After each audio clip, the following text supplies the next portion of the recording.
out of executive session. Mr. Chair, I move that we go back into open session. Motion to come back to open session. Have a second. Have a motion and a second. All in favor, let me know by raising the right hand. Okay. No decisions were made and no action was taken in executive session. Mr. Driggers, what's up for me? Mr. Chair, I would like to make a motion that we accept 4 certified resignations that was presented to us in the meeting by Dr. Tiller. Have a motion to accept the 4 resignations, certified resignations. A second. Have a motion and a second. Any discussion? You have any? All in favor, let me know by raising your right hand. Motion has been adopted. Mr. Chair, I'd also like to make a motion that we accept the 5 certified recommendations that was presented to us by Dr. Tiller. Okay, we have 5 certified recommendations. A second. Now, motion and a second. Any discussion? There are any? All in favor, let it be known by raising your right hand. The recommendations have been accepted. Okay. So now we need the approval of the minutes from November 6th regular scheduled meeting. Mr. Chair, I'll make a motion that we approve the minutes from November 6th regular scheduled meeting. Motion to approve the minutes from the November 6th regular scheduled meeting. I have a second. A second. Any discussion? There are any? All in favor, let it be known by raising your right hand. Minutes are adopted. There are no public comments tonight. Thank God. All right. Board business action. Let's go, Mr. Thomas. Board business actions, policies, reading of policies. Dr. Bain. Yes, sir. Mr. Chair, members of the board, Dr. Tiller, we have the second reading of the policies from last meeting. And with your permission, I will not list all of those again because it is second reading. Yes, ma'am. But I will ask this, are there any questions about any of those policies before we move on? Okay. I think we had pretty good enough time. Everybody went over the policy. This is the second, and it could be the final reading on the second. If we choose to. Dr. Tiller, you have any concerns or anything? Are you good? You know, everybody got any concerns? They're basically, they're updated policies. Yes, they're sir. updated by Right. South Carolina School Board Association. All right. All in favor to accept the second and final reading of policies? Let me make that motion over there. Jesus, take the wheel. Mr. Thomas, what you got for me? Mr. Chair, I move that we approve the second reading of policy GB8, GBG, GBGD, GBA, GBGAA, GBGA, GBI, GBK, GBJ, GBKR, GBKE1, GBKE2, GC, GCB, GCA, GCC, GCC-R, GCD, GCER, GCE, GCEC, GCFR, GCF, GCG, GCK, GCKR, GCI, GCGR for the second reading. And Okay. final. Okay, now y'all heard Mr. Tom. I'm gonna take the shortcut. We have a motion on the floor to accept policy starting with GBG through JFABF. No, I didn't go that far. I just did. GC. You went through all the way to G? Okay, GCG, GCK. Did we get it correct again? GCC is the GCG final and part. GCGR. All the G policies. I'll second that. Got a motion and a second to accept all the G policies. Any discussion? For second and final reading. A second and final reading. Any discussion? No discussion. All in favor, let me know and raise your right hand. All the G section of policies have been adopted. All right. Can we get another motion on? Got All right, 2 first readings. the next group is, these are some policies for promotion, retention, and acceleration of students that were recommended. And this is a draft language for first reading on IKE, promotion, retention, and acceleration of students. This is new for 23, and this needs to be voted on first reading for tonight. So if you have any questions about IKE, that model policy, it talks about how many credits everybody needs for high school graduation. Any questions about the credits on the IKE, promotion and retention and acceleration of students? These are effective for next school year, correct? This school term. Effective now. Now, this school term. These should have been 23, adopted, these 24. should be adopted now, Oh, okay. so you're in 24 credits. compliance. 24 credit. Mr. Chair. I move that we approve the first reading of policy IKE and IKF-R for first reading. Have a motion on the floor. I'll second. Motion and a second. Any discussion? Any concerns? All right, any? All in favor, let me know by raising your right hand. The first reading has been, went through. Second reading and final will be next month. Thank Okay. you. All right. Mr. Chair, Yes, sir, Mr. Tom. I move that we approve policy KA, KB, KBB, KBE, IKAC, JFABD, JFABDR, GFABD, E1, E2, and E3, JFABF, JFABF1 and 2 for final reading. Okay, we have a motion on the floor for second and final reading on the shortcut, policy KA through JFABF. I'll Second second and it. final reading. You have a second? You have a second? Second. All right, we have a motion and a second. Any discussion? All in favor for second and final reading on those policies, let me know by saying, raising your right hand. They have been adopted. Thank you. All right. You didn't want to say nothing, that I ain't mess you up or nothing, did I? All right. All right. Next, we have superintendent support, adult education awards, Mr. Jurgensen. Chairman Coachman, Yes, sir. Superintendent Dr. Taylor, members of the board, if you'll turn to the back wall, we recently got our results from the year 22-23 last year. I wanted to share with you. Last year, we had 49 graduates at adult ed. Because of COVID, we have been averaging about 20 to 25. So with COVID obviously backing off a little bit, as you can see, students are returning, and we had 49 graduates. Out of those 49, 14 were high school diploma graduates. We had been average 3 or 4 a year. We did 14 last year.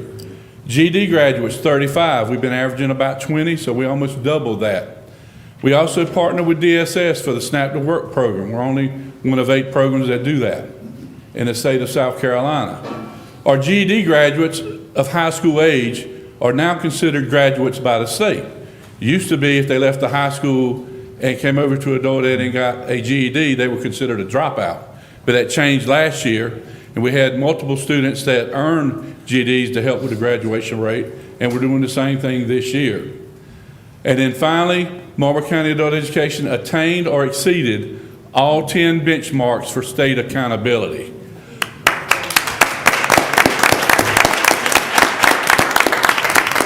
If you'll turn the lights back on, please.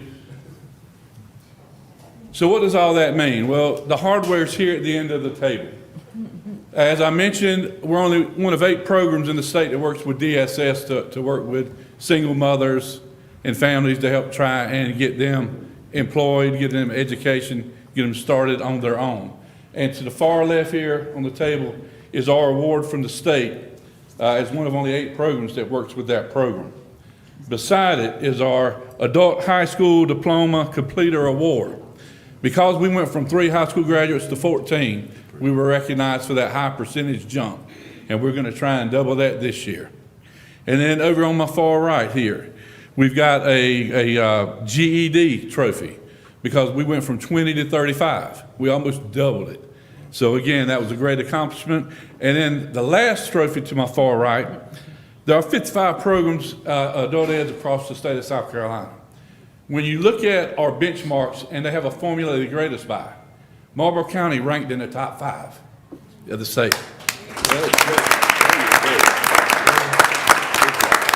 So I want to thank Mr. Coachman, as the board chair, members, Dr. Tiller, for supporting us, giving us your time. You come to my programs, present your life stories, you come, support us at graduation. Dr. Tiller, Mr. Flowers, they came earlier this year and read to our Head Start students. So thank you for your support. I have a great staff, great instructors, great students, and we look forward to doing the same thing this year. I'll take any questions you have. But we're very proud. Thank you, Mr. Jerky. Thank you. Appreciate all you do for us down there.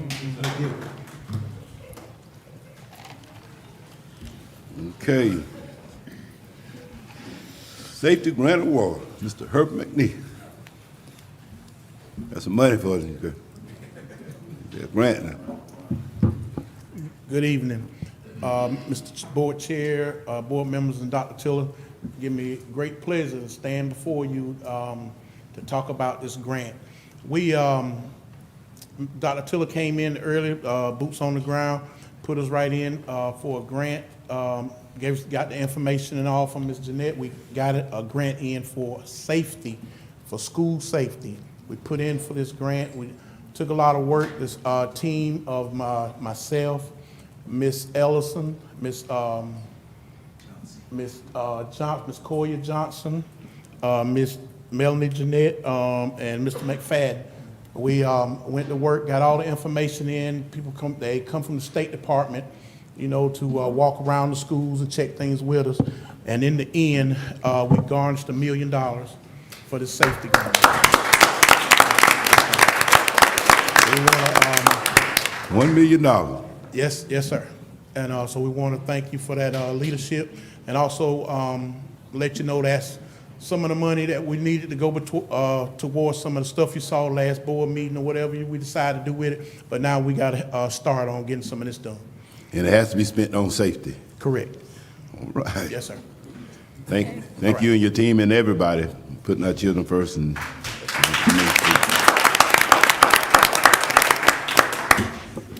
all right, sped indicator 13, Dr. Tiller. I'm happy to report that our district, I received a letter on last week, and I was just overjoyed by what the letter said. It said, congratulations that we are in 100% compliance with indicator 13 in the area of special education, exceptional children. So we're happy about that. And congratulations to Ms. Price and her staff and all of our wonderful exceptional ed teachers here at the high school. They've been working very hard, and I'm just overjoyed about it.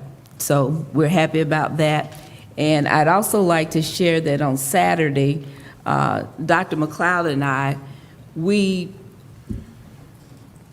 attended the unveiling of the historical marker for the East Side School, and we were presented with this plaque, and it reads, "This declaration of appreciation is presented this day, December 2nd, 2023, to the Marlboro County School District Board of Trustees in recognition of their outstanding contributions in preserving the distinguished legacy of historic East Side School and surrounding communities."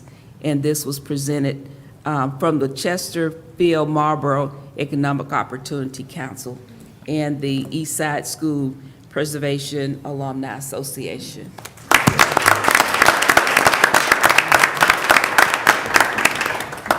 With that, I think our Head Start program they have some funding be starting there this coming up year in August in that building, starting that Head Start program there.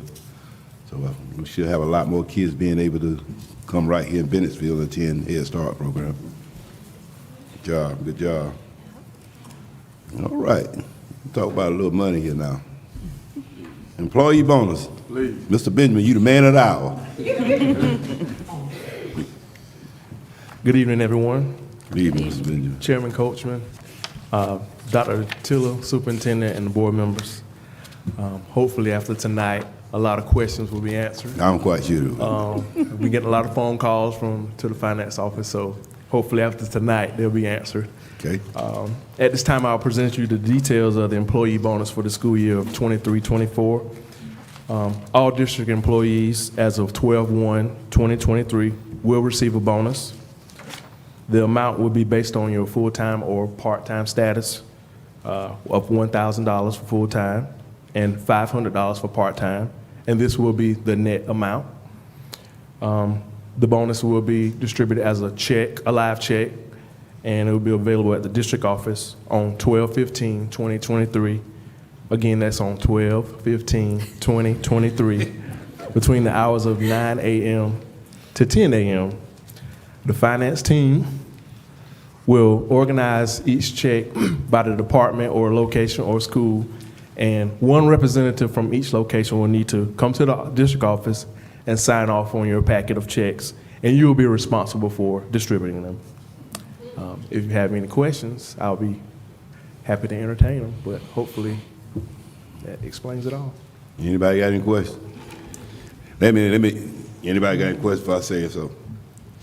You can repeat it if you want. I just want to clarify, just say it a different way. All the full-time employees will receive $1,000 net pay, Yes, sir. and all the part-time will receive $500. Yes, sir. Now, is there a second part of that bonus for the end of the year? Yes, sir. I didn't discuss that part, but yes, there is a second part. Okay. Yes, sir. Can you break that down for us a little bit so we want, for the board, won't hear nothing else? Okay. The total amount of the bonus is $1,500 for You the man. full-time status. Part-time is $750. Okay. But of course, the $1,000 we distributed in December, and then the $500 will be distributed in December, and then the $500 for the full-time will distribute later on in the school year. the other school year, 24, and then $250 for the part-time. Okay, So, all right. Question. Doc? If you leave it in the middle of the year, you don't get the one at the end, right? correct. If you leave That's in right. December, you Yes, will sir. not receive it. We ran a report as of 12/1, so if they left 11/30, they didn't meet it. Yes, sir. Good. And we'll probably, more than likely, we'll do the same thing in 2024. We'll have a certain date as of that date. Yeah, so if they would leave 12/31, they would not receive the 500 later on in the year as the ones that are finishing the year out. Right, if they leave 12/31 and we run a report for, say, for example, 1/30, then of course they wouldn't get it. Gotcha. That's just an example, but yes, sir. All right. Any other questions? Hearing any? Thank you, Mr. We really appreciate the update on it. Yes, sir, and with the board, we definitely appreciate it, and I know the employees will definitely appreciate it. Yeah. And we thank all the employees for all the hard work and dedications you've given to the Marlboro County School District and our children. It's a well-deserved bonus. And I know it took a while to work it out, but Dr. Tiller did a good job. Had to make sure that our funding was there, and I'm glad she waited, because we'll have some money for Christmas now. About turkey, but we had to wait to make sure everything was right, dot the i's and cross the t's. Good job. Thank y'all for everything. And one last thing, I will present the financial report for Okay. 11/1 to 11/30/23. You all should have received your reports on last week from Ms. Cribb along with your packets. If you look to the top right, the ideal remaining percentage is at 58%, and we are well within that percentage range, so we are in good standing. We're in good standing. We're gonna have a little something left over at the end of the year. It's too early to tell. Yeah, it's a little too early to tell. We'll see, but hopefully, All right. we'll see. We appreciate you. Yes, sir. All right, appreciate you. Thank you all. Yes, sir. All right. That it? Listen. Anybody got any other concerns? No, I ain't gonna ask that question. Mr. Drink. Yes, sir. In the spirit of the season, Merry Christmas to all, and to all a good night. We would like a motion to adjourn. Have a motion to adjourn this meeting just before Christmas break. Second. And the last board meeting for 2023. Mr. Tom. Man gave you a motion. You have a second. Oh, second. Have a motion and a second. Anybody want to discuss this decision to close this year out, this last meeting for this 2023? Second time. Second time. All in favor, let it be known. Raise your right hand to adjourn this meeting. I'd like to make a motion and say Merry Christmas and Happy New Year to each and every one of us. Meeting is adjourned.